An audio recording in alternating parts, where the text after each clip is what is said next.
तो पिछले एपिसोड में हमने देखा था कि मजिस्ट्रेट के कमरे में एक असेसियन गर्ल आकर योंगचन और उसकी वाइफ को बचा लेती है, जिसके बाद योंगचन उस गार्ड की वेपन को उठाकर उस मजिस्ट्रेट को मारने के लिए आगे बढ़ता है। वहीं इसके बाद सीन शिफ्ट होता है और हम मोटे प्रिंस को देखते हैं जो कि योरम के सभी कपड़ों को निकालने लगता है, जहाँ तभी उसके एक गार्ड को कोई मारकर दरवाजे के साथ फेंकता है, जो देखकर वो मोटा प्रिंस बोलता है कि किसकी इतनी हिम्मत हुई जो ये सब कर रहा है। जहाँ हम एक आदमी को देखते हैं जो कि वो लुटेरा होता है, जहाँ इसका नाम बेकजोंग होता है, जिसने अपने फेस पर मास्क लगाया होता है। जिसके बाद वो लुटेरा उस मोटे प्रिंस के ऊपर अपने नाइफ से अटैक कर देता है, लेकिन अचानक से बीच में उसका गार्ड चेओ भी आ जाता है। तभी वो मोटा प्रिंस बोलता है कि क्या मैं तुम्हें बेवकूफ लगता हूँ? तुमने क्या सोचा था कि मैं यहाँ पर अकेला रहूंगा? ये बोलकर वो जोर जोर से हंसने लगता है। वहीं उस मोटे प्रिंस के बाकी के सैनिक भी आकर बेकजोंग को चारों तरफ से घेर लेते हैं, जिसके बाद वो मोटा प्रिंस योरम की ओर उसके कपड़े निकालने के लिए जाने लगता है, जो देखकर बेकजोंग उस मोटे प्रिंस को बोलता है कि यदि तुमने उसे छुआ भी तो मैं तुम्हें जान से मार डालूंगा। ये बोलकर वो उसके ऊपर अपने नाइफ से अटैक कर देता है, जो देखकर उस प्रिंस का गार्ड चेओ भी बेकजोंग पर अपनी तलवार से अटैक कर देता है, जिसके कारण बेकजोंग जख्मी हो जाता है, जो देखकर योरम उसे बोलती है कि तुम मेरे लिए अपनी जान को जोखिम में मत डालो। वहीं सीन शिफ्ट होता है और हम योंगचेन को देखते हैं जो उस मजिस्ट्रेट को मारने के लिए आगे बढ़ता है, जहाँ वो मजिस्ट्रेट ये देखकर बोलता है कि कमीने आदमी, तेरी इतनी हिम्मत, ये तो मुझे मारेगा। ये बोलकर वो उसके ऊपर हमला करता है, लेकिन योंगचेन अपने हथियार से उसका एक हाथ ही काट देता है, जिसके कारण वो जोर जोर से चिल्लाने लगता है और योंगचेन से अपनी जान की भीख मांगने लगता है और बोलता है कि यदि उसने उसकी जान बख्श दी तो वो उसे बहुत सारा गोल्ड देगा। लेकिन योंगचेन उसकी बातों का कोई भी जवाब नहीं देता और उसे मार देता है। जिसके बाद उसके पास उसकी पत्नी आ जाती है, जहाँ ये देखकर वो बहुत ही खुश हो जाती है। वहीं दूसरी तरफ हम बेकजोंग को देखते हैं जो योरम के सामने आ जाता है, जो देखकर बाकी के सैनिक उसे मारने के लिए आगे बढ़ते हैं, लेकिन बेकजोंग उन सभी को मारकर भगा देता है। जिसके बाद वहाँ पर बस चेओ भी बचता है। वहीं पर योरम भी खुद को उन रस्सियों से छुड़वा लेती है, जिसके बाद चेओ भी और बेकजोंग के बीच में फाइट हो जाती है, जहाँ पर चेओ भी अपनी तलवार से उसके मुखौटे पर अटैक कर देता है। वहीं बेकजोंग भी चेओ भी के फेस पर अपने बुच्चर से अटैक करके उसे जख्मी कर देता है, जिसके कारण चेओ भी जख्मी हो जाता है, जहाँ ये देखकर वो वहाँ से डर के मारे भाग जाता है। जिसके बाद हम योरम को देखते हैं जो उस मास्क मैन का धन्यवाद करती है, जिसके बाद वो अपना मास्क हटाता है, जो देखकर योरम बोलती है कि ये तो तुम हो। तो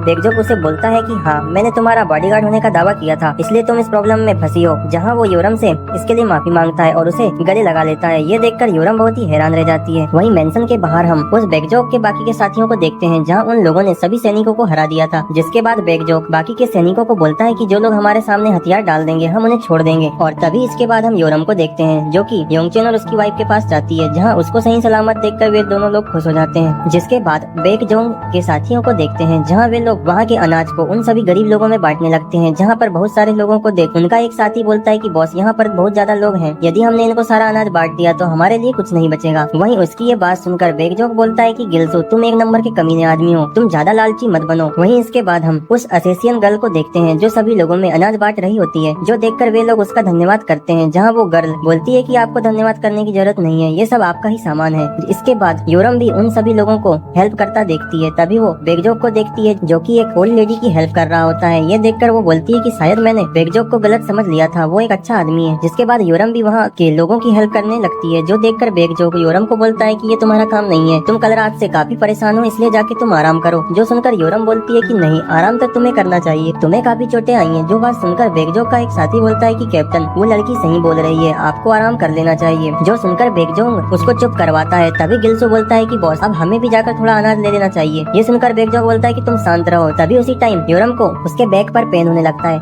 जो देखकर बेकजोंग बोलता है कि मैंने तुम्हें आराम करने का बोला था, लेकिन तुमने मेरी बात नहीं मानी। और तभी वहाँ पर एक और आदमी आता है जो बोलता है कि तुम शांत रहो, वो एक बहादुर लड़की है, उसे कुछ नहीं होगा। जिसके बाद योरम को देव की आवाज आती है, जहाँ देव भागते हुए योरम के पास आता है और उसे सही सलामत देखकर उसे गले लगाता है और बोलता है कि मुझे लगा था कि तुम मारी गई हो, लेकिन शुक्र है तुम्हारे साथ ऐसा कुछ नहीं हुआ। वहीं बेकजोंग उनको ऐसा देख बोलता है कि अच्छा, तो ये इसका अंकल है। जहाँ बेकजोंग को योरम के ऊपर शक हो जाता है। तभी इसके बाद सीन शिफ्ट होता है और हम डोल्सो और सोही को देखते हैं, जहाँ पर डोल्सो ने सोही के कपड़े निकाल दिए होते हैं। तभी डोल्सो मैडम सोही को ऐसा देख बोलता है कि मैडम, मेरे जैसा एक तुच्छ आदमी आपके साथ प्यार नहीं कर सकता। जो सुनकर सोही बोलती है कि तुम मेरे लिए एक मोस्ट प्रीशियस पर्सन हो, इसलिए तुम ऐसा मत बोलो। वहीं डोल्सो को ये सब करते टाइम उसे मैडम सोही के बचपन से लेकर अभी तक के सारे पल याद आते हैं। जिसके बाद वो मैडम सोही के साथ एक होने लगता है, जहाँ वे लोग बहुत ही मजे करते हैं। वहीं मैडम सोही उसे बोलती है कि मैं आज की रात हमेशा याद रखूंगी। वहीं दूसरी तरफ हम योरम और बेकजोंग को देखते हैं, जहाँ बेकजोंग बोलता है कि मुझे पता चल गया है कि तुम किसी जनरल की बेटी नहीं हो, बल्कि एक सर्वेंट हो। जो बात सुनकर योरम हैरान रह जाती है। जिसके बाद बेकजोंग बोलता है कि आखिर तुमने एक जनरल की बेटी बनने की कोशिश कैसे कर सकती हो, जहाँ वो उसका रियल नेम योरम बोलकर उसे पुकारता है। ये सुनकर योरम डर जाती है। वहीं बेकजोंग बोलता है कि तुम्हारा नाम भी तुम्हारी तरह ही ब्यूटीफुल है। इसके बाद नेक्स्ट मॉर्निंग का सीन देखते हैं, जहाँ पर योंगचेन और उसकी वाइफ योरम को बोलते हैं कि हम लोग जोसियान माउंटेन की तरफ उन लोगों के साथ जा रहे हैं। जिसके बाद वे दोनों लोग योरम को उनके उनकी जान बचाने के लिए धन्यवाद करते हैं, जो सुनकर योरम बोलती है कि ठीक है, आप लोग अच्छे से जाना। जहाँ वो जाते टाइम उसकी वाइफ से गले लगती है। इसके बाद वे लोग उन्हें बाय करके वहाँ से चले जाते हैं। वहीं इसके बाद योरम और देव भी अपने आगे के सफर पर निकल जाते हैं। वहीं योरम उनके साथ में बैकजोंग को देखती है, जहाँ बैकजोंग भी उनके साथ में जा रहा होता है। जहाँ रास्ते में जाते हुए वो देव से पूछता है कि क्या इचियोन में भी इतनी ब्यूटीफुल लड़कियाँ मिलेंगी, तो देव उसे बोलता है कि हाँ, वहाँ पर बहुत सारी ब्यूटीफुल लड़कियाँ हैं। जो बात सुनकर बैकजोंग देव को बोलता है तो फिर हमें वहाँ तो जल्दी ही जाना होगा। वहीं इसके बाद हम योरम को देखते हैं, जो बैकजोंग को बोलती है कि क्या तुम भी हमारे साथ आ रहे हो, जहाँ वो बोलता है कि हाँ, मैं तुम्हारे साथ आ रहा हूँ। तो योरम उसे बोलती है कि तुम यूँ अचानक से हमारे साथ क्यों आ रहे हो, जो सुनकर बैकजोंग बोलता है कि मुझे मेरा पेमेंट चाहिए, इसलिए मैं तुम्हारे साथ जा रहा हूँ। जो सुनकर योरम परेशान हो जाती है। जिसके बाद बैकजोंग बोलता है कि तुम्हें क्या लगता है कि मैंने तुम्हारी जान फोकट में बचाई है, जहाँ वो योरम से बोलता है कि क्या तुम्हें दिख नहीं रहा तुम्हारे कारण मैं कितना जख्मी हो गया हूँ। जिसके बाद वो योरम से 50 गोल्ड कॉइन मांगता है उसकी जान बचाने के। जो सुनकर योरम बोलती है कि हम लोग सिर्फ सर्वेंट हैं, हमारे पास इतना पैसा नहीं है। जो सुनकर बैकजोंग बोलता है कि ठीक है, तो तुम्हारे पास पैसे नहीं है तो तुम मुझे अपनी कोई भी चीज दे सकती हो। जहाँ वो बोलता है कि तुम्हें आपसे जो भी गिफ्ट मिलेगा वो तुम मुझे दोगी। जो बात सुनकर योरम को उस पर गुस्सा आ जाता है। जिसके बाद बैकजोंग खुश होते हुए देव के पास आ जाता है। जिसके बाद योरम बोलती है कि मैं एक नंबर की बेवकूफ थी, जो सोचती थी कि ये लुटेरा एक अच्छा आदमी होगा, लेकिन ये तो बहुत ही लालची आदमी निकला। जिसके बाद फास्ट के सीन में हम उस बैकजोंग और उसके साथ असेसियन गर्ल को देखते हैं, जहाँ वो असेसियन गर्ल बैकजोंग को बोलती है कि तुम हमारे साथ जोसियन क्यों नहीं चल रहे। जहाँ बैकजोंग बोलता है कि मैंने उस मोटे प्रिंस के गार्ड चियोबी को जख्मी कर दिया है, इस कारण से वो इन लोगों पर अटैक कर सकता है, इसलिए मुझे इनके साथ इचियोन जाना पड़ेगा। जो सुनकर वो असेसियन गर्ल बोलती है कि आपको बहुत सी चोट आई है, इसलिए मैं भी आपके साथ चलूंगी। जो सुनकर बैकजोंग बोलता है कि नहीं, मैं उनके लिए काफी हूँ। जो बोलकर वो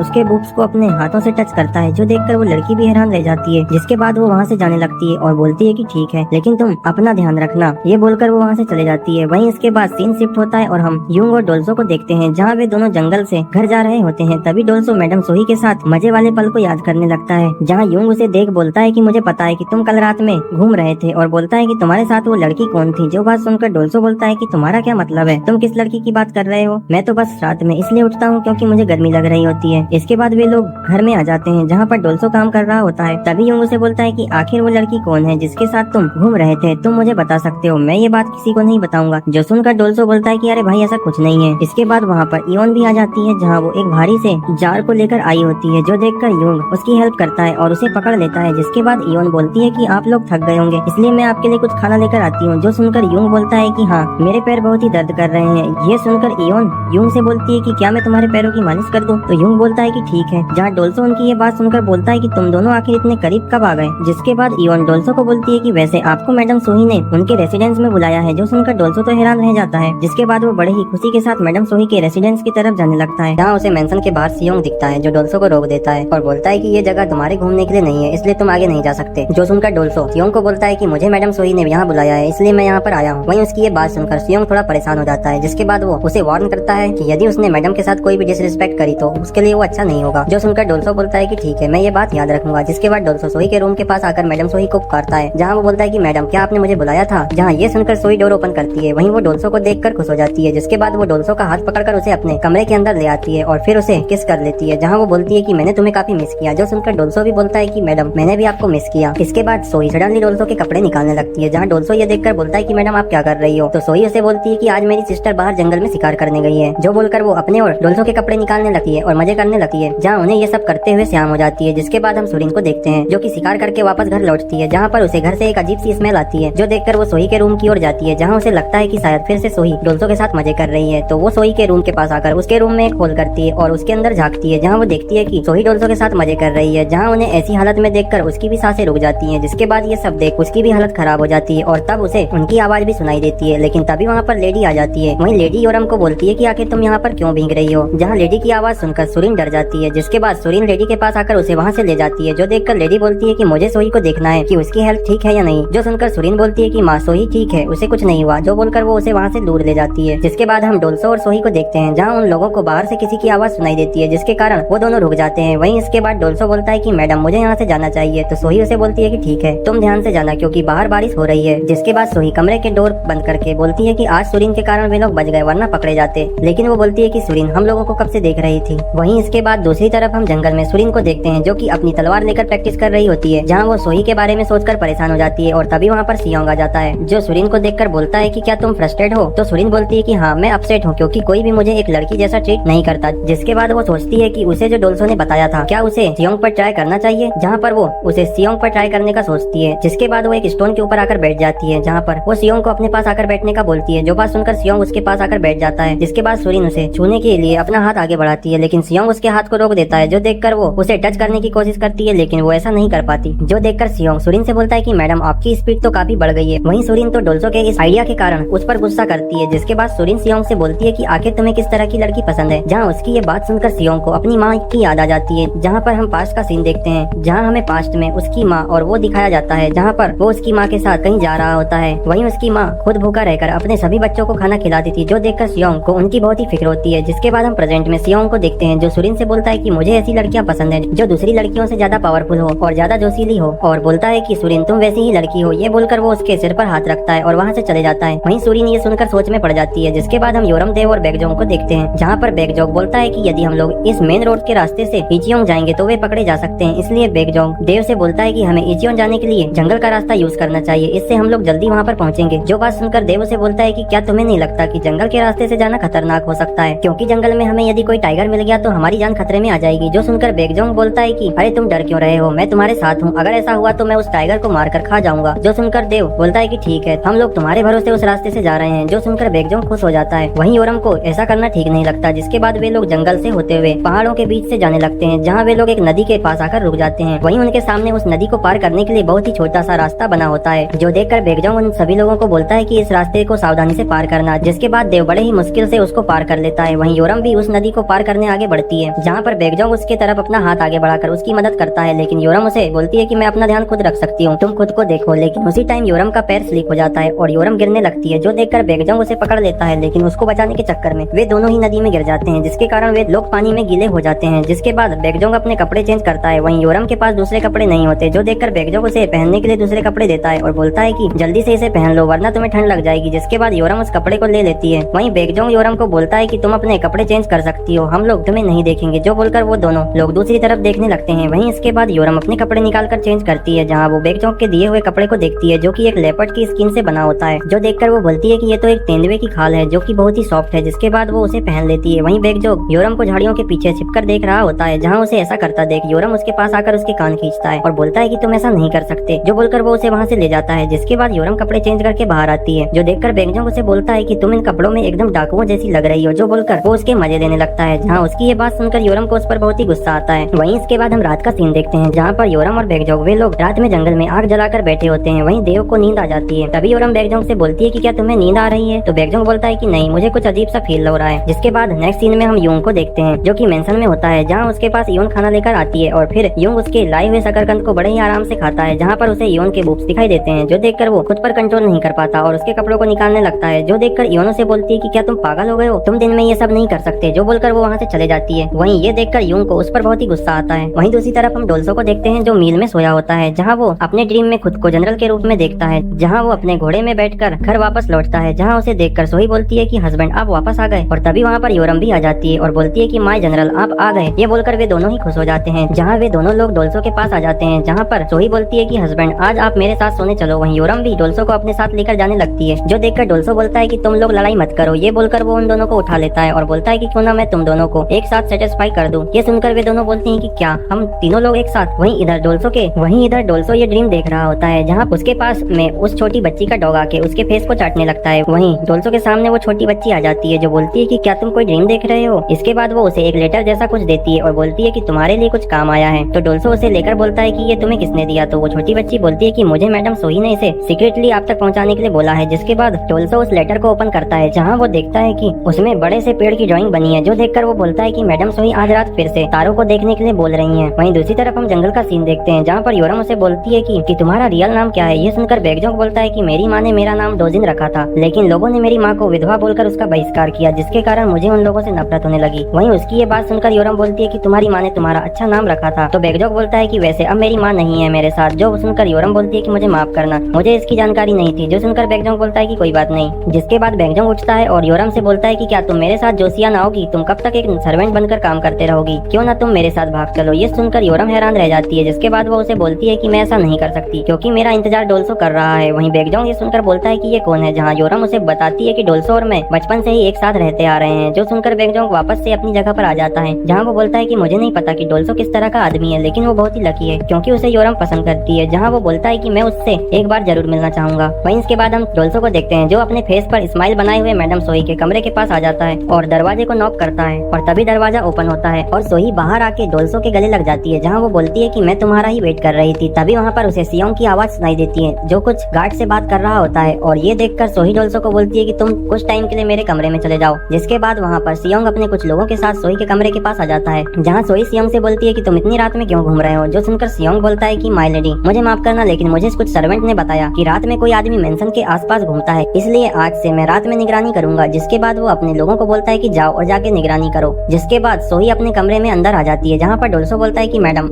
हम अब बाहर जंगल में नहीं जा सकते, इसलिए आप जाके बेड पर सो जाओ, मैं कैसे भी करके यहाँ से बाहर निकल जाऊंगा। तो सोही ये सुनकर बोलती है कि नहीं, तुम अभी यहाँ से नहीं निकल सकते, ये तुम्हारे लिए बहुत ही डेंजरस हो सकता है। जिसके बाद सोही डोल्सो को बोलती है कि तुम आज रात मेरे साथ सो जाओ। वहीं ये बोलते हुए सोही थोड़ी ब्लश करती है। इसके बाद सीन शिफ्ट होता है और हम जंगल में देखते हैं जहाँ पर वे सभी सोए थे। तभी बैकजोंग बोलता है कि योरम के कपड़े बहुत छोटे हैं इसलिए उसे ठंड लग सकती है। जो बोलकर वो उसके पास आ जाता है जहाँ वो योरम को देखता है जिसके कपड़े वाकई में छोटे थे। वहीं बैकजोंग उसे देखकर खुद पर कंट्रोल करता है और उसे कंबल से कवर कर देता है। जिसके बाद हम वहाँ पर उसके डॉग को देखते हैं जो कि सडनली भूखने लगता है। जो देखकर बैकजोंग जंगल में उस ओर देखता है जहाँ पर उसे बहुत सारे भेड़िए दिखाई देते हैं। जो देखकर बैकजोंग बोलता है कि यहाँ पर भेड़ियों का ग्रुप क्या कर रहा है। जिसके बाद बैकजोंग वहाँ पर आग की कुछ लकड़ियों को उठाकर उनके सामने आ जाता है जहाँ वो बोलता है कि चलो आ जाओ। जो बोलकर वो अपने हाथों में आग की मसालों को लेकर उनसे फाइट करने के लिए रेडी हो जाता है। जिसके बाद वे सारे भेड़िए बैकजोंग को मारने के लिए आगे बढ़ते हैं लेकिन वे अचानक से रुक जाते हैं। जो देखकर बैकजोंग भी हैरान रह जाता है। जिसके बाद उसे अपने पीछे टाइगर के रोर करने की आवाज सुनाई देती है और उसे एक टाइगर दिखता है जो अपने मुंह में एक बर्ड को दबोचे हुए था। यहाँ उस टाइगर को देख बैकजोंग थोड़ा घबरा जाता है। जिसके बाद वो अपने दोनों बुच्चर को निकालकर उससे फाइट करने के लिए रेडी हो जाता है। वहीं सीन शिफ्ट होता है और हम मेंशन में सोही के रूम को देखते हैं जहाँ पर रूम के बाहर गार्ड पहरा दे रहे होते हैं। तभी अंदर सोही अपने बेड पर सोई होती है जहाँ पर सोही डोल्सो को बोलती है कि तुम वहाँ पर क्यों बैठे हो, मेरे पास आकर सो जाओ। जो सुनकर डोल्सो बोलता है कि मैडम मैं आपके बेड में कैसे सो सकता हूँ। तो सोही उसे बोलती है कि इसे मेरा एक ऑर्डर समझो। तो ये सुनकर डोल्सो बोलता है कि ठीक है। जहाँ पर सोही उसे बोलती है कि अपने कपड़े निकालो और जल्दी से आ जाओ। जिसके बाद डोल्सो सोही के पास आकर सो जाता है जहाँ सोही बोलती है कि डोल्सो चलो तुम्हारा हाथ मेरे सिराने पर रखो। जहाँ वो उसे बोलती है कि डोल्सो तुम्हारे साथ मुझे ऐसा लगता है कि जैसे कि मैं शादीशुदा हूँ। जो सुनकर डोल्सो और सोही अपने बाकी के कपड़े निकाल देते हैं जहाँ पर सोही बोलती है कि हस्बैंड प्लीज मुझे गले लगा लो। और ये सुनते ही डोल्सो बिना टाइम गवाए उसे अपनी बाहों में ले लेता है। जिसके बाद वो उसके साथ मजे करने लगता है जहाँ वो सोही को बोलता है कि माय लेडी आप मेरे घोड़े के ऊपर सवार हो जाओ। जिसके बाद सोही वैसा ही करती है। वहीं दूसरी तरफ हम बैकजोंग को देखते हैं जो उस टाइगर के सामने आकर अपने बुच्चर को निकाल लेता है। जिसके बाद वो उस टाइगर पर अटैक करने जाता है लेकिन योरम वहाँ पर आकर उसे ऐसा करने से रोक लेती है। जो देखकर बैकजोंग बोलता है कि तुम क्या कर रही हो, ये बहुत ही डेंजर है, तुम पीछे जाओ। तो योरम उसे बोलती है कि मुझे नहीं लगता कि वो हम पर हमला करने की कोशिश कर रहा है। जहाँ ये सुनकर बैकजोंग बोलता है कि हाँ मुझे भी ऐसा लग रहा है कि ये हमसे कुछ कहना चाहता है। जिसके बाद वे टाइगर की तरफ देखते हैं जहाँ वो टाइगर कहीं जा रहा होता है। जो देखकर योरम बोलती है कि हमें इसका पीछा करना चाहिए। जिसके बाद वे लोग जंगल के डीप एरिया में आ जाते हैं। तभी योरम को वहाँ पर किसी की आवाज आती है जहाँ वो एक बड़े से गड्ढे के पास जाकर देखती है तो उसे वहाँ पर एक टाइगर का बच्चा नीचे गिरा दिखाई देता है। जहाँ ये देखकर योरम बोलती है कि लगता है ये टाइगर हमें उसकी हेल्प करने को बोल रही है। जिसके बाद योरम उस गड्ढे के अंदर जाकर उस बेबी टाइगर को बाहर निकाल लेती है जहाँ पर वो बेबी टाइगर योरम के पास आकर उसे प्यार करता है। वहीं योरम उसे देख बोलती है कि ये कितना प्यारा है। जिसके बाद वो बेबी टाइगर अपनी माँ के साथ वहाँ से चले जाता है जहाँ पर ये देख बैकजोंग बोलता है कि योरम रियल में एक अच्छी लड़की है, काश वो मेरे साथ मेरे ग्रुप में होती तो अच्छा होता। वहीं इसके बाद सीन शिफ्ट होता है और हम डोल्सो को देखते हैं जहाँ पर सोही उसके घोड़े पर बैठकर सवारी कर रही थी। जहाँ तभी सोही बोलती है कि क्या तुम इसी तरह से घोड़े की सवारी करते हो। तो डोल्सो उसे हाँ बोलता है और बोलता है कि मैडम सोही आप बहुत ही स्लो चल रहे हो, आपको थोड़ा फास्ट होना पड़ेगा। जो सुनकर सोही बिल्कुल वैसा ही करती है जहाँ उसे ऐसा लगता है कि जैसे वो किसी बड़े से घोड़े के ऊपर बैठकर उसकी सवारी कर रही है। वहीं दूसरी तरफ हम सियोंग को देखते हैं जो अपने सर्वेंट से बोलता है कि सुबह होते तक ऐसे ही पहरा दो। जिसके बाद वो उनसे पूछता है कि क्या तुम्हें कुछ अजीब लगा है। तो सर्वेंट उसे बताता है कि मुझे लगता है ये छोटी सी बात है लेकिन मैडम के रूम से एक अजीब सी आवाज सुनाई देती है। जो सुनकर सियोंग मैडम के रूम की तरफ जाने लगता है। वहीं हम 1 घंटे पहले का सीन देखते हैं जहाँ पर सुरीन जंगल से वापस लौटती है जहाँ वो उस सर्वेंट को देखकर बोलती है कि तुम यहाँ पर क्या कर रहे हो। जो सुनकर वो सर्वेंट बोलता है कि मैडम मुझे मास्टर सियोंग ने यहाँ पर पहरा देने को बोला है क्योंकि उन्होंने यहाँ पर किसी को रात में घूमते देखा है। जो सुनकर सुरीन बोलती है कि शायद ये डोल्सो हो सकता है। वहीं इसके बाद सुरीन अपने कमरे में जाती है जहाँ वो देखती है कि सोही और डोल्सो दोनों मजे कर रहे हैं। इसके बाद वो बोलती है कि शायद इन लोगों को पता नहीं कि बाहर एक गार्ड भी मौजूद है। जो देखकर वो उस गार्ड को बोलती है कि तुम्हारी हिम्मत कैसे हुई मेरे कमरे के बाहर पहरा देने की। ये बोलकर वो उसे वहाँ से भगा देती है। जो देखकर उस गार्ड का एक दूसरा साथी बोलता है कि मैडम सुरीन का बिहेवियर हमेशा से ऐसा ही है। इसके बाद हम सुरीन को उसके कमरे में देखते हैं जहाँ वो सोही के बारे में सोच रही होती है और अपने हाथों का यूज करती है जिसके कारण उसके रूम से आवाज आती है। वहीं दूसरी तरफ हम मास्टर सियोंग को देखते हैं जो उस आवाज को सुनकर अपनी तलवार बाहर निकालकर सुरीन के कमरे के अंदर चले जाता है। वहीं उसे लगा था कि सुरीन के कमरे में कोई चोर होगा लेकिन वो तो सुरीन को बहुत बुरी कंडीशन में देख लेता है जहाँ सुरीन उसे बोलती है कि तुम बिना नॉक करे मेरे कमरे में कैसे आ गए। जो बोलकर वो उसके ऊपर पिलो फेंकती है। वहीं यहाँ पर सियोंग उससे माफी मांगता है और बोलता है कि मुझे लगा कि आप पर किसी ने अटैक कर दिया। तो सुरीन बोलती है कि अटैक तो तुम कर रहे हो मुझ पर। इसके बाद साइड वाले रूम में हम योरम और डोल्सो को देखते हैं जहाँ पर वे लोग मजे करके अपनी रात रंगीन कर रहे थे। वही नेक्स्ट सीन में हम जंगल में बेगजोंग और देव को देखते हैं, जहाँ पर देव बोलता है कि क्या तुमने रात में वाकई टाइगर से फाइट करी? तो बेगजोंग बोलता है कि हाँ, मैंने रात में उससे फाइट करी और उसे भगा दिया था। और बेगजोंग अपने बारे में उसे बड़ी बड़ी बातें बताने लगता है, जो सुनकर योरम को उस पर गुस्सा आने लगता है। और तभी योरम को वहाँ पर किसी की आवाज सुनाई देती है, जो देखकर वे तीनों लोग वहाँ पर जाते हैं, जहाँ वे लोग गाँव में कुछ लोगों को देखते हैं। जहाँ उन लोगों को देखकर बेगजोंग उनसे पूछता है कि यहाँ पर क्या हुआ? तो उसे एक ओल्ड मैन बताता है कि हमारे गाँव को कुछ लुटेरों ने लूट लिया है। जहाँ वो बोलता है कि उनके लीडर का नाम बेगजोंग था, जिसके बाद वो रोते हुए बोलता है कि उस चोर को तो नर्क में भी जगह नहीं मिलेगी। वहीं यहाँ पर अपना नाम सुनकर बेगजोंग का पारा हाई हो जाता है, जिसके बाद वो उन लोगों से पूछता है कि वो लुटेरा दिखने में कैसा था? तो वो ओल्ड मैन बताता है कि उसने अपने फेस पर मास्क लगाया था, इसलिए हमने उसका चेहरा नहीं देखा। जिसके बाद वो ओल्ड मैन बोलता है कि उसके साथ 4 से 5 लोग भी थे, जो सुनकर देव बोलता है कि ये किस बेगजोंग की बात कर रहे हैं। जिसके बाद बेगजोंग उस ओल्ड मैन को अपने पास से कुछ गोल्ड कॉइन निकालकर उन्हें देता है, जो देखकर वो ओल्ड मैन उसका धन्यवाद करता है। वहीं देव बोलता है कि आखिर वो कौन है जो बेगजोंग का नाम लेकर इन गरीब किसानों को लूट रहा है? जहाँ पर योरम बोलती है कि वो तुम्हारे नाम को यूज करके गलत काम कर रहा है। जिसके बाद वे लोग वहाँ से चले जाते हैं। जिसके थोड़े टाइम बाद बेगजोंग बोलता है कि आखिर हम लोग इस सिटी में आ गए, जो देखकर देव बोलता है कि क्या ये इचियोन है? तो बेगजोंग बोलता है कि हाँ। वहीं इसके बाद हम उन्हीं लुटेरे को देखते हैं, जहाँ वे लोग एक किसान के घर को लूट रहे होते हैं, जहाँ उन्हें बस थोड़ा सा ही सामान मिलता है, जिसे लेकर वो वहाँ से चले जाते हैं। जिसके बाद हम जंगल में उन लुटेरों को देखते हैं, जो रास्ते से जा रहे होते हैं, जहाँ उस लुटेरे के साथी अपने बॉस से बोलते हैं कि बॉस आज तो मजा ही आ गया। तभी उसका दूसरा साथी बोलता है कि बॉस यदि हम इसी तरह से चलते रहे तो बहुत जल्द अमीर बन जाएंगे। जो सुनकर उनका बॉस बोलता है कि हमें बस बेगजोंग का नाम यूज करके अमीर लोगों को लूटना है। और तभी उनके सामने एक आदमी आ जाता है, जहाँ वे लोग उसे बोलते हैं कि आखिर तुम कौन हो? तो वो आदमी बोलता है कि तुम तो एक नकली बेगजोंग हो, वैसे मैंने तुम्हें ढूंढने में काफी मेहनत करी है। जो सुनकर उनका बॉस बोलता है कि ये तुम क्या बकवास कर रहे हो, मैं ही असली बेगजोंग हूँ। ये बोलकर वो अपने साथियों को उसे मारने के लिए बोलता है, जहाँ वे लोग उस आदमी को मारने ही जाते हैं, लेकिन वो आदमी उन लोगों को बड़े ही आसानी से हरा देता है। जो देखकर वो लुटेरा अपनी तलवार निकालकर चेओबी के ऊपर अटैक कर देता है। जो देखकर चेओबी उसे बोलता है कि मुझे पता है कि तुम बेगजोंग नहीं हो, इसलिए मेरे पास तुम्हारे लिए एक ऑफर है। यदि तुम एक असली बेगजोंग बनना चाहते हो तो मेरे साथ मिलकर उस बेगजोंग को मारने में हेल्प करो। जो बात सुनकर वो लुटेरा रुक जाता है। इसके बाद हम डोल्सो को देखते हैं, जहाँ उसे सुरीन ने बुलाया होता है। जिसके बाद सुरीन डोल्सो के सिर पर एक स्टिक से मारती है और बोलती है कि तुम रात में सोई के कमरे में ऐसा क्यों करते रहते हो? क्या तुम्हें अपनी जान की परवाह नहीं है? तो ये सुनकर डोल्सो बोलता है कि मैडम आप ये क्या बोल रही हो? तो सुरीन बोलती है कि मुझे सब पता है कि तुम्हारे और सोई के बीच में क्या चल रहा है, तो तुम मुझसे झूठ नहीं बोलना। जहाँ वो उसे बताती है कि यदि कल मैं होती तो तुम्हें कल सियोंग पकड़ लेता, इसलिए वो डोल्सो को बोलती है कि आज से मेंशन की ओर कभी मत आना, और बोलती है कि यदि मैंने तुम्हें अगली बार मेंशन में देखा तो मैं तुम्हें मार डालूंगी। जो सुनकर डोल्सो बोलता है कि ठीक है मैडम, मैं आपसे मेंशन की तरफ नहीं आऊंगा। जिसके बाद सुरीन वहाँ से चले जाती है। वहीं इसके बाद हम इचियोन सिटी को देखते हैं, जहाँ पर सोही लेडी क्वीन को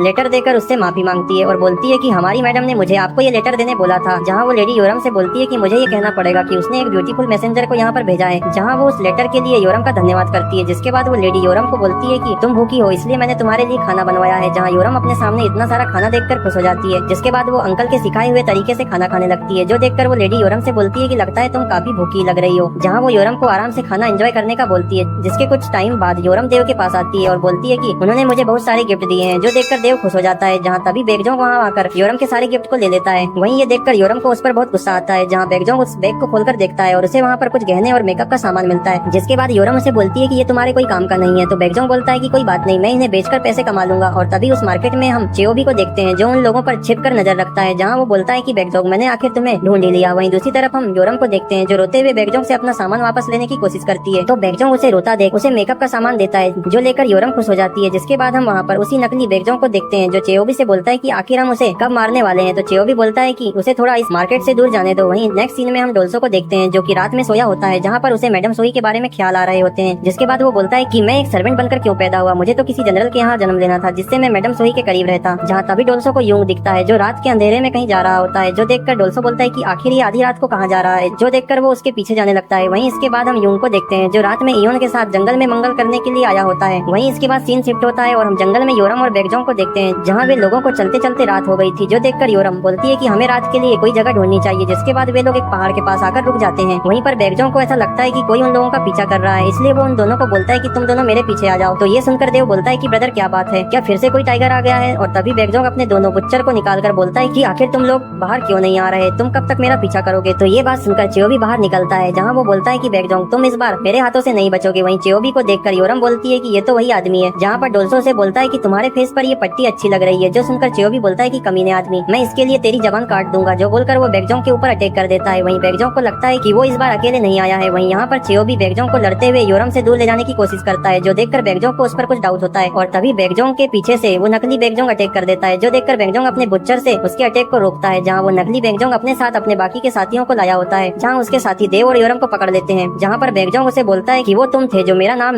यूज करके मासूम किसानों को लूट रहे थे। जो सुनकर वो नकली बेगजोंग बोलता है कि मैं तुम्हें आज मारकर असली बेगजोक बन जाऊंगा। तभी सीन शिफ्ट होता है और हम यूंग और इयोन को देखते हैं जो इयोन के साथ जंगल में मंगल करने का सोचता है, जहाँ वो इयोन के सारे कपड़े को निकाल देता है। तभी ये नजारा डोल्सो झाड़ियों के पीछे छिपकर देख रहा होता है, जहाँ पर यूंग इयोन का गेम बजाने वाला ही होता है। लेकिन तभी वहाँ पर स्नेक आ जाता है, जहाँ स्नेक को देखकर यूंग वहाँ से 9-2-11 हो जाता है। वहीं पर इयोन उस स्नेक को देखकर वहाँ से भागने लगती है, जहाँ भागते हुए उसका पैर एक पत्थर से टकरा जाता है, जिसके कारण वो नीचे गिर जाती है। जहाँ वो स्नेक इयोन को काटने ही वाला होता है, तभी वहाँ पर डोल्सो आ जाता है और उस स्नेक को पकड़ लेता है, जहाँ वो स्नेक डोल्सो के सामान पर काट देता है। जिसके बाद डोल्सो इयोन से बोलता है कि क्या तुम ठीक हो? तो इयोन डोल्सो से बोलती है कि आपको उस स्नेक ने काट लिया है, जिस पर डोल्सो बोलता है कि कोई बात नहीं, वो एक जहरीला स्नेक नहीं था। जो सुनकर इयोन बोलती है कि नहीं, वो एक जहरीला स्नेक था। जहाँ ये सुनकर डोल्सो परेशान हो जाता है, जिसके बाद इयोन वहाँ पर बोलती है कि हमें अभी के अभी उसके पॉइजन को बाहर निकालना होगा। ये बोलकर वो उसके कपड़े निकालने लगती है, जिसके बाद वो उसके सामान को चूसकर उसके पॉइजन को बाहर निकालती है। जिसके बाद इयोन डोल्सो से बोलती है कि क्या तुम्हें अब ठीक लग रहा है? तो डोल्सो बोलता है कि हाँ, मुझे अच्छा लग रहा है। तो ये सुनकर इयोन बोलती है कि ये तो अच्छी बात है। जिसके बाद वे दोनों वहाँ से जाने लगते। वहीं नेक्स्ट सीन में हम यूंग को देखते हैं, जहाँ पर वो एक लकड़ी लेकर उसी जगह पर आता है जहाँ उसे इयोन नहीं दिखती, जो देखकर वो बोलता है कि मुझे इयोन को उस कंडीशन में छोड़कर नहीं जाना था। जिसके बाद वो बोलता है कि ऐसा मेरे साथ ही क्यों होता है, जहाँ वो उस स्नेक पर गुस्सा करता है और बोलता है कि मुझे वो स्नेक मिल जाए, मैं उसके टुकड़े टुकड़े कर दूंगा। जिसके बाद यूंग वहाँ से घर की ओर जाने लगता है। वहीं वो बोलता है कि इयोन मेरा बहुत ही ध्यान रखती है, इसलिए मुझे उससे शादी कर देनी चाहिए। वहीं इसके बाद सीन शिफ्ट होता है और हम नकली बेगजोंग को देखते हैं, जहाँ वो बेगजोंग से बोलता है कि यदि तुम इन लोगों को जिंदा देखना चाहते हो तो अपने हथियार को नीचे फेंक दो। जहाँ पर योरम बोलती है कि बेगजोंग तुम हमारी चिंता मत करो, तुम इन लोगों को मार दो। लेकिन वहीं पर बेगजोंग ये देखकर अपने बुच्चर को नीचे गिरा देता है, जो देखकर चियो भी बोलता है कि क्या बात है, महान बेगजोंग तो एक सर्वेंट के लिए अपने हथियार डाल रहा है। जिसके बाद यहाँ पर योरम और देव उन लोगों को धक्का देकर बेगजोंग के पास आने लगते हैं, जहाँ तभी पीछे से उनका दूसरा साथी उन दोनों को रस्सी से पकड़कर उन्हें वापस खींच लेता है। जहाँ तभी चियो भी बेगजोंग से बोलता है कि अब तुम यहाँ से बचकर नहीं जा सकते, जो बोलकर वो उसकी आंखों को निकालने जाने लगता है। जहाँ तभी नकली बेगजोंग और उसके साथियों को किसी की आवाज सुनाई देती है, जो सुनकर वे लोग बोलते हैं कि ये आवाज की है। तभी वे लोग उस पहाड़ के ऊपर देखते हैं तो उन्हें वहाँ पर एक टाइगर के बच्चे के गुर्राने की आवाज सुनाई देती है, जो देखकर उसके साथ वाला आदमी बोलता है कि ये तो एक बस टाइगर का छोटा सा बच्चा है, हम लोग बेकार में ही डर रहे थे। और तभी वहाँ पर वो टाइगर भी आ जाता है, जो उन लोगों को देखकर दहाड़ने लगता है। वहीं पर योरम देखती है कि ये तो वही टाइगर है जिसकी उन्होंने हेल्प करी थी। जहाँ वे सभी लोग टाइगर को देखकर डर जाते हैं, जिसके बाद वो टाइगर उनके ऊपर अटैक कर देता है, जहाँ वो एक आदमी को अपने जबड़े में दबाकर मार देता है। ये देखकर बेगजोग भी अपने बुच्चर को पकड़कर उन दोनों से फाइट करने लगता है। जिसके बाद वो नकली बेगजोग बोलता है कि वो टाइगर हम लोगों पर अटैक क्यों कर रहा है। तो चियो भी बोलता है कि पहले इस कमीने को मारने पर ध्यान दो, बाद में हम उस टाइगर से निपट लेंगे। वहीं यहाँ पर वो टाइगर एक आदमी के पास आता है, इसने योरम को पकड़ा था, जहाँ पर योरम उस आदमी के हाथ को काट लेती है और उस साइड में आ जाती है। जिसके बाद वो टाइगर उस आदमी को मार देता है। वहीं दूसरी तरफ हम देव को देखते हैं, जहाँ उसकी हेल्प वो डॉग और टाइगर का बच्चा कर रहे होते हैं, जो उन लोगों को काटने लगते हैं। वहीं इधर बेगजोंग इन दोनों लोगों को हरा देता है और चियोबी को घायल कर देता है। जिसके बाद वो उन लोगों को बांधकर उस नकली बेगजोंग के फेस से उसका मास्क निकालता है, जहाँ उसे उस नकली बेगजोंग की शक्ल एकदम भद्दी लगती है। जहाँ वो नकली बेगजोंग बोलता है कि तुम मुझे मार दो, तो बेगजोंग बोलता है कि मैं तुम्हें इतनी आसानी से नहीं मारूंगा। वहीं इसके बाद हम गाँव का सीन देखते हैं, जहाँ पर अनाज के ढेर पड़े होते हैं, जो देखकर गाँव वाले बोलते हैं कि ये तो हमारा लूटा हुआ अनाज है। जिसके बाद वे लोग एक पेड़ में उन सभी लोगों को लटका हुआ देखते हैं, जहाँ बेगजोंग ने उन्हें पकड़कर पेड़ में लटका दिया था। वहीं पर बेगजोंग ने उनके लिए एक लेटर भी छोड़ा था, जिसमें लिखा था कि बेगजोंग कभी गरीब लोगों को नहीं लूटता और ये लोग वही हैं जिन्होंने तुम्हारा अनाज लूटा है, इसलिए मैं इन लोगों को तुम पर छोड़ता हूँ। जहाँ फिर वे गाँव वाले उन सभी लुटेरों की जमकर पिटाई करते हैं। जिसके बाद हम जंगल में बेगजोंग और योरम को देखते हैं, जहाँ पर बेगजोंग घोड़े पर बैठकर जा रहा होता है। जहाँ तभी योरम उसे बोलती है कि मुझे भी थोड़ी घोड़े की सवारी करनी है, तो बेगजोंग उसे बोलता है कि नहीं, तुम ऐसा नहीं कर सकते। तो योरम उसे बोलती है कि मुझे भी घोड़े की सवारी करना आता है, जो सुनकर बेगजोंग बोलता है तो फिर ठीक है। जहाँ बेगजोंग को लगता है कि इसे मजाक कर रही है। जिसके बाद फिर हम योरम को देखते हैं, जिसे राइडिंग के बारे में कुछ पता नहीं होता, जहाँ वो उस घोड़े पर बैठकर उसके लगाम को जोर से खींच देती है, जिसके कारण वो घोड़ा तेज चलने लगता है, जो देखकर बेगजोंग बोलता है कि उसकी लगाम खींचना बंद करो वरना तुम नीचे गिर जाओगे। वहीं इसके बाद हम इयोन को देखते हैं, जो घर में खाना बना रही होती है, जहाँ उसे उसके साथ वाली आंटी बोलती है कि इयोन जाओ और जाके लकड़ी लेकर आओ, जो सुनकर वो लकड़ी लेने चले जाती है। जहाँ पर वो एक लड़के को देखती है, जहाँ उसे लगता है कि वो डोल्सो होगा। जिसके बाद वो उसके पास आ जाती है, जहाँ पर वो लड़का बोलता है कि क्या आप लकड़ी लेने आए हो, तो इयोन बोलती है कि हाँ। और तभी वहाँ पर डोल्सो आ जाता है, जो इयोन को बोलता है कि क्या तुम लकड़ी लेने आए हो, तो इयोन उसे बोलती है कि हाँ। तो डोल्सो बोलता है कि तुम रहने दो, मैं ये काम कर दूंगा। तो ये सुनकर इयोन उसका धन्यवाद करती है। वहीं इयोन बोलती है कि डोल्सो को देख मेरा दिल इतनी तेजी से क्यों धड़क रहा है। जहाँ तभी वहाँ पर यूंग भागते हुए इयोन के पास आता है और उसके सामने नील डाउन होकर बोलता है कि इयोन मुझे कल के लिए माफ कर दो, मुझे तुम्हारे साथ ऐसा नहीं करना था। जो सुनकर इयोन बोलती है कि कोई बात नहीं, मुझे पता है कि तुम स्नेक से डरते हो, और उसे बोलती है कि चलो अब खड़े हो जाओ। और तभी यूंग उसे एक जेड हेयर क्लिप देता है, जो देखकर इयोन बोलती है कि ये तो देखने में बहुत ही महंगा लग रहा है। तो यूंग बोलता है कि तुम अब मेरी पत्नी बनने वाली हो,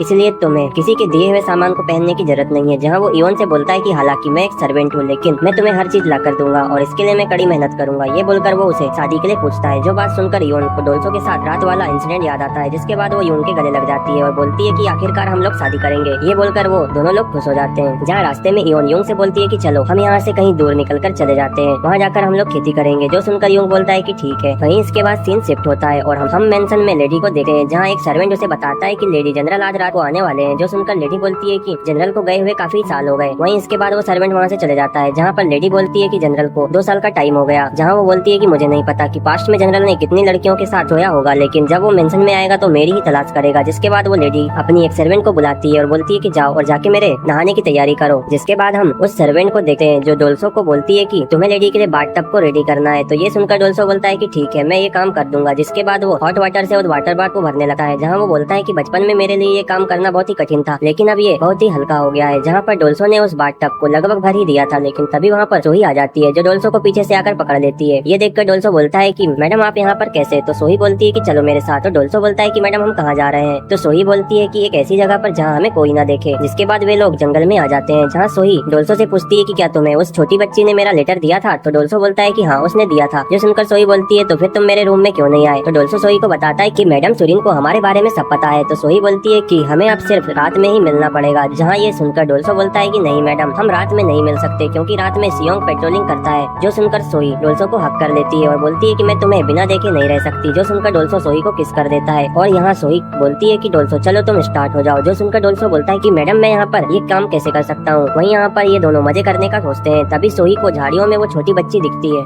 जो देखकर सोही डोल्सो को बोलती है कि हम लोग रात में झील के पास मिलते हैं। जहाँ डोल्सो ये सुनकर बोलता है कि मैडम लेकिन रात में सियोंग पेट्रोलिंग करेगा। तो सोही बोलती है कि तुम पीछे के रास्ते से आ जाना। जो बोलकर वो वहाँ से चले जाती है। जिसके बाद वहाँ पर छोटी बच्ची उसे बोलती है कि डोल्सो तुम यहाँ पर फिर से क्या कर रहे थे? तो डोल्सो बोलता है कि मैं तो यहाँ पर बस घूमने के लिए आया था। जहाँ तभी डोल्सो को याद आता है कि बाथ टब का पानी तो ठंडा हो गया होगा। जो बोलकर वो मेंशन की तरफ जाने लगता है। वहीं सीन शिफ्ट होता है और हम मेंशन में लेडी को देखते हैं, जो बाथ टब में नहाने के लिए जाती है, जहाँ पर उसे बाथ टब का पानी थोड़ा ठंडा लगता है। जिसके बाद वो अपने कपड़े निकालकर बाथ टब में आ जाती है, जहाँ वो जनरल के बारे में सोचती है। और तभी उसे बाहर से डोल्सो की आवाज आती है, जो कि पानी लेकर वहाँ आ जाता है, जहाँ वो लेडी को उस बाथ टब में देखता है। वहीं लेडी डोल्सो को देख अपने आप को कवर कर लेती है, जहाँ पर डोल्सो लेडी को देख बोलता है कि माय लेडी मुझे माफ करें, मुझे नहीं पता था कि आप यहाँ आ गए हैं। जो बोलकर वो वहाँ से जाने लगता है। जहाँ उसे जाता देख लेडी बोलती है कि पानी ठंडा हो गया है, इसलिए जो तुम पानी लाए हो इसमें डाल दो। जिसके बाद डोल्सो उस बाथ में पानी डालता है। वहीं वो लेडी को देखता है, जहाँ पर लेडी डोल्सो के सामान को देख रही होती है, जहाँ उसे डोल्सो और योरम के फ्लैशबैक दिखाई देते हैं, जहाँ वे लोग उस समय खलियान में मजे कर रहे होते हैं। जो सोचकर वो डोल्सो के सामान को टच करने लगती है। जिसके बाद वो डोल्सो से बोलती है कि इतना पानी काफी होगा, अब तुम यहाँ से जा सकते हो। जहाँ डोल्सो के जाने के बाद वो बोलती है कि क्या मैं पागल हो गई हूँ, आखिर मैं ऐसा कैसे कर सकती हूँ। वहीं इधर हम डोल्सो को देखते हैं, जो बोलता है कि मैंने मैडम को दूसरी बार इस हालत में देखा है। वहीं इसके बाद हम जंगल में उसी लड़की को देखते हैं, जहाँ वो बैकग्राउंड को देखने आई थी। जहाँ बैकग्राउंड उसे देख बोलता है कि तुम इतनी दूर मेरे पीछे क्यों आई हो। जहाँ वो लड़की बोलती है कि कैप्टन क्या आप जख्मी हो? तो बैकग्राउंड बोलता है कि नहीं, मैंने तो अपने जैसे दिखने वाले नकली आदमी को खत्म कर दिया है। जिसके बाद हम योरम को देखते हैं, जहाँ उसे पता चल जाता है कि बैकग्राउंड उनके साथ उनकी सुरक्षा करने के लिए आया था। जो देखकर योरम उसका धन्यवाद करती है। जहाँ बैकग्राउंड बोलता है कि कोई बात नहीं, ये तो मेरा फर्ज था। जहाँ पर वो योरम के मजे लेते हुए बोलता है कि चलो अब मुझे जाना होगा, इसलिए तुम अपना ध्यान रखना और अच्छे से घर जाना। ये बोलकर वो वहाँ से जाने लगता है, जहाँ पर योरम और देव बैकग्राउंड को बाय करते हैं। जिसके बाद देव योरम को बोलता है कि क्या योरम हम लोग पैदल घर जाएंगे? तो योरम बोलती है कि नहीं। ये बोलकर वो उसे एक घोड़े पर बैठा देती है और वे दोनों लोग घोड़े से घर की ओर जाने लगते हैं। इसके बाद सीन शिफ्ट होता है और हम मेंशन में देखते हैं, जहाँ पर रात का समय हो रहा होता है, जहाँ पर सभी सर्वेंट रात में पहरा दे रहे होते हैं। तभी वहाँ पर हम सोही को देखते हैं, जो उन गार्ड से बचकर डोल्सो से मिलने के लिए जाती है। जहाँ वो डोल्सो के पास आ जाती है, जहाँ डोल्सो बोलता है कि मैडम आप आ गए, आपको किसी ने देखा तो नहीं? तो सोही बोलती है कि नहीं, मुझे तुम्हारी बहुत ही याद आ रही थी। तो डोल्सो बोलता है कि मैडम मैं भी आपको याद कर रहा था। जो बोलकर वे दोनों एक दूसरे को किस कर देते हैं। जहाँ तभी सियोंग आ जाता है, जो ये सब देखकर अपनी तलवार निकाल लेता है और बोलता है कि डोल्सो मैडम से दूर हटो। जहाँ पर सियोंग को देखकर वे दोनों लोग डर जाते हैं। जिसके बाद सियोंग डोल्सो को लात मारकर उसे सोही से दूर कर देता है। जो देखकर सोही बोलती है कि ब्रदर इसमें डोल्सो की गलती नहीं है। ये बोलकर वो उसे बचाने के लिए जाती है, जहाँ पर सियोंग उसे धक्का दे देता है, जिसके कारण मैडम सोही नीचे गिर जाती है। जो देखकर डोल्सो को सियोंग पर गुस्सा आ जाता है, जहाँ वो सियोंग पर अटैक करके उसे दूर कर देता है। जिसके बाद वो सोही के सामने आ जाता है और बोलता है कि तुमने मेरी लेडी के ऊपर अटैक कैसे किया, और बोलता है कि यदि तुम्हें मुझे सजा देनी है तो दो, लेकिन मैडम सोही को अंदर जाने दो। जिसके बाद तुम मुझे जो सजा दोगे मुझे स्वीकार है। जहाँ ये सुनकर सोही बोलती है कि डोल्सो तुम ये क्या बोल रहे हो, तुमने कुछ गलत नहीं किया है। जहाँ फिर सोही डोल्सो का हाथ पकड़ते हुए बोलती है कि मैंने ही डोल्सो को ये करने के लिए ऑर्डर दिया था, इसमें इसकी कोई गलती नहीं है और मैं डोल्सो को लाइक करती हूँ। जहाँ सियोंग बोलता है कि मैडम मुझे माफ करें धक्का देने के लिए, मैं उस समय बहुत ही गुस्से में था। जिसके बाद वो बोलता है कि आप चलिए मैं आपको पहले मेंशन छोड़ देता हूँ। जहाँ सोही डोल्सो को बोलती है कि डोल्सो तुम यहाँ से भाग जाओ। जिसके बाद वो सियोंग के साथ मेंशन जाने लगती है, जहाँ वो सियोंग से बोलती है कि डोल्सो एक अच्छा लड़का है, तुम उसे कुछ मत करना। वहीं वो सियोंग से बोलती है कि इस बात को आप किसी से मत बताना। तो ये सुनकर सियोंग बोलता है कि मैडम आप अंदर चले जाओ, मैं ये बात किसी को नहीं बताऊंगा। जो सुनकर सोही उसे बोलती है कि ठीक है, इसके लिए तुम्हारा धन्यवाद। वहीं इधर हम जंगल में डोल्सो को देखते हैं, जहाँ पर वो खड़ा होता है। तभी उसके पास सियोंग आ जाता है, जहाँ सियोंग बोलता है कि मुझे लगा था कि तुम भाग गए होगे, लेकिन तुम में तो काफी हिम्मत है। जिसके बाद सियोंग बोलता है कि तुम जब से यहाँ पर आए हो तब से ही मैं तुम्हें पसंद नहीं करता। जहाँ वो उसे एक तलवार देकर बोलता है कि मैं तुम्हें एक मौका देता हूँ, यदि तुम मुझे मार दोगे तो तुम ऐसे ही जी सकते हो, और यदि तुम ऐसा नहीं कर सके तो मैं तुम्हें जान से मार दूंगा। जो सुनकर डोल्सो बोलता है कि ठीक है, जहाँ पर वो उस तलवार को